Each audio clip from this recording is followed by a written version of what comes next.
तर जय महाराष्ट्र भावांनो, माझं नाव वेदांत पावसकर. तुमच्या सगळ्यांचं स्वागत आहे माझ्या मराठी या ब्लॉगमध्ये. पहिल्याच तुमच्या मराठी भावाला तुम्ही सपोर्ट दाखवालच, तर तुम्ही बघू शकता माझ्या हातात ही बजाजची पॉवरफुल मशीन आहे भावांनो, NS125.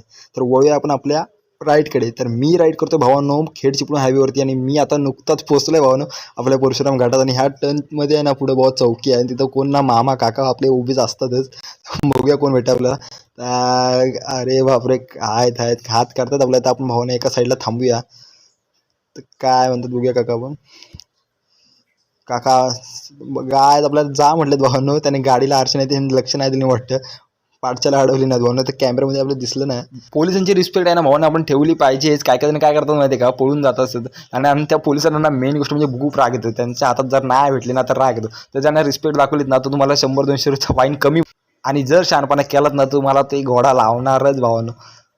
मी सुद्धा फाईनपासून वाचलोय भावांनो, कारण माझ्या गाडीवर सुद्धा आरसे नाही आहेत. मी घरी गेल्यावर पहिला आरसे लावणार आहे भावांनो. कारण लोकलला एक वेळ ठीक आहे, कारण हायवेला काय होतं माहिती आहे का, आपण आधीच असतो स्पीडला आणि कधी कुठली गाडी आपल्याला ओव्हरटेक करून जाईल, आणि आपण सुद्धा मध्ये गेलो तर अपघात होण्याची भावांनो भरपूर मोठी शक्यता असते. त्यामुळं हायवेला राईड सेफली. आणि सगळ्यात महत्त्वाचं म्हणजे काय माहिती आहे का, सध्या पावसाचे दिवस चालू आहेत, त्यामुळे राईड सेफली चालवा तुम्ही. आणि तुम्हाला जेवढी गाडी कंट्रोल करता येईल तेवढ्या स्पीडमध्ये तुम्ही चालवा. फ्लोमध्ये जाऊ नका भावांनो, घरी तुमची आई वाट बघते. तर चला मित्रांनो, आपण भेटूया आपल्या नेक्स्ट पार्टमध्ये. आणि माझी ही पहिलीच व्हिडिओ यूट्यूबवरची, तर तुम्हाला कशी वाटली ते सांगा. एक लाईक, कमेंट आणि शेअर, सबस्क्राईब तुमचा खूप मोटिवेट करेल मला.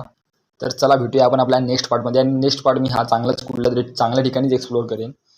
तर चला बाय.